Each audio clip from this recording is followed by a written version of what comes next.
Assalamualaikum warahmatullahi wabarakatuh. Perkenalkan, nama saya M. Taufik Akbar Juliansyah, NPM 2121010141,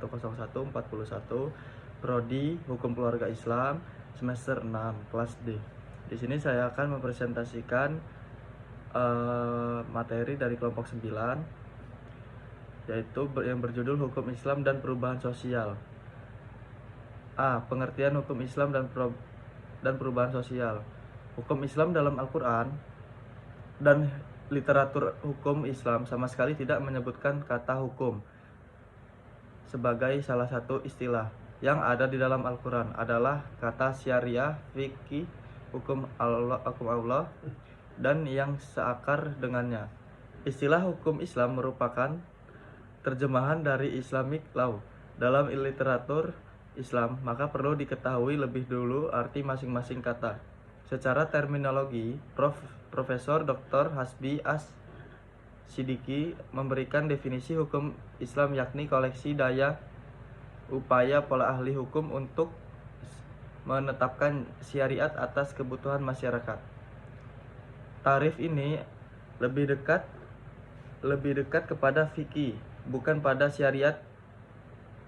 Profesor Dr. Ismail Muhammad Syah mengemukakan bahwa hukum Islam adalah seperangkat peraturan berdasarkan wahyu Allah dan sunnah Rasul tentang tingkah laku manusia mukallaf yang diakui dan diyakini berlaku mengikat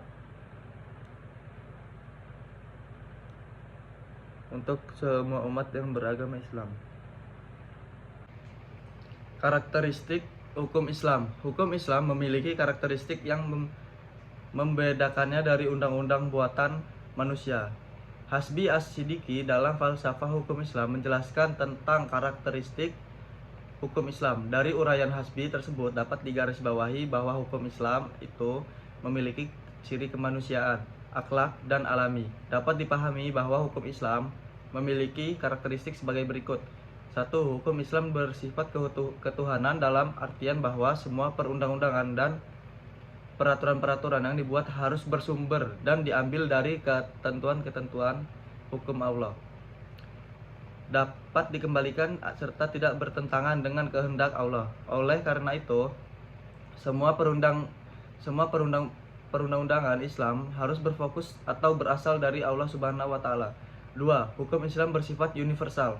Yang dimaksud universal di sini adalah bahwa hukum Islam itu ditujukan bukan hanya untuk satu golongan atau suatu bangsa tertentu saja, tetapi hukum Islam ditujukan kepada seluruh umat manusia. Yang ketiga, hukum Islam bersifat kemanusiaan, bersifat insaniah atau kemanusiaan. Insaniah di sini maksudnya adalah bahwa seluruh perundang-undangan Islam dan cabang-cabang hukum yang ditetapkan sangat memperhatikan hal ikhwal manusia, memperhatikan segala urusan, melindungi segala sesuatu yang bertalian dengan manusia. Keempat, hukum Islam berlandaskan moral, sebab manusia pada hakikatnya ini inti ajaran Islam adalah mengadakan bimbingan bagi kehidupan mental dan jiwa manusia, dan dalam bidang inilah terletak esensi manusia. Sikap mental dan kehidupan jiwa adalah maksudnya semua bagian-bagian dari masing-masingnya bekerja. Yang kelima, hukum Islam bersifat literatur. Maksudnya semua bagian-bagian dari masing-masingnya bekerja dan berjalan secara teratur antara satu dengan yang lainnya, yang tidak saling berbenturan tetapi sejalan dan seirama. Menurut Yusuf Al-Qaradawi, ciri khas hukum Islam yang satu ini dinamakan juga dengan takamul. 6. Hukum Islam bersifat realistik, di mana perhatiannya terhadap nilai-nilai luhur akhlak tidak menghalanginya untuk menaruh perhatian terhadap realitas yang ada. Syariat Islam diturunkan Allah untuk manusia sesuai dengan kejadiannya yang Allah ciptakan, dengan fisik yang berasal dari bumi dan ruh yang berasal dari langit, dengan rasa cinta yang mendalam dan insting yang estabilis.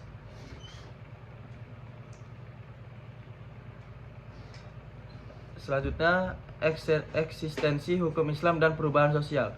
Dalam perjalanan sejarahnya, hukum Islam merupakan suatu kekuatan yang dinamis dan kreatif. Hal ini dapat dilihat dari instruksi Rasulullah Shallallahu Alaihi Wasallam kepada para sahabat dalam menghadapi realitas sonologis umat pada waktu itu. Tetapi dalam melakukan ijtihad, para sahabat tidak mengalami problem metodologis apapun, karena apabila mendapatkan kesulitan dalam menyimpulkan hukum, maka dapat langsung menanyakannya kepada Nabi. Namun setelah Rasulullah Shallallahu Alaihi Wasallam wafat, masalah-masalah baru mulai banyak bermunculan. Ragam kasus yang muncul pada periode kepemimpinan khalifah mulai berkembang, seperti hukum keluarga, hukum transaksi, dan juga hukum yang berkaitan dengan kepentingan umum seperti hak-hak dasar manusia, hak untuk mendapatkan kemerdekaan, dan hukum yang berkaitan dengan kehidupan bernegara. Pada masa ijtihad mulailah digalakkan atau ditegakkan sehingga muncul berbagai penafsiran dan praktek-praktek hukum yang dicontohkan oleh Rasulullah Shallallahu Alaihi Wasallam, bukan saja dianggap sebagai suatu potisan hukum seorang hakim di peradilan, tetapi juga sebagai petunjuk dalam memecahkan persoalan-persoalan. Dengan contoh-contoh yang pernah diberikan Rasulullah di bidang fatwa, telah siap dan mampu menghadapi persoalan-persoalan baru yang mereka pecahkan dengan cara menggalakkan ijtihad.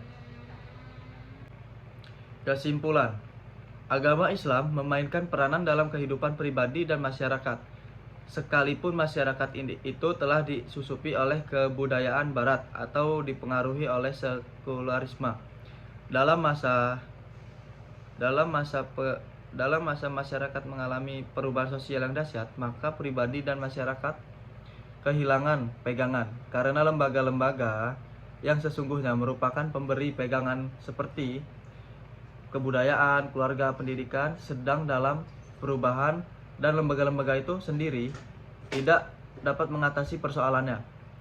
Hukum Islam dengan berbagai kelebihan yang dimiliki dapat eksis dalam perubahan sosial dengan